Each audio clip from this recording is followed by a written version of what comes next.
இயேசுவின் அன்பு இதயங்களுக்கு காலை வணக்கம்.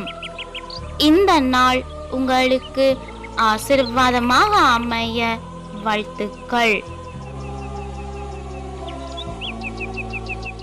இப்புதிய நாளுக்கான ஆசீர்வாத இறைவசனம் 1 கொரிந்தியர் அதிகாரம் 13 இறை வார்த்தை 7. அன்பு அனைத்தையும் பொறுத்து கொள்ளும், அனைத்தையும் நம்பும், அனைத்தையும் எதிர்நோக்கி இருக்கும், அனைத்திலும் மன உறுதியாய் இருக்கும்.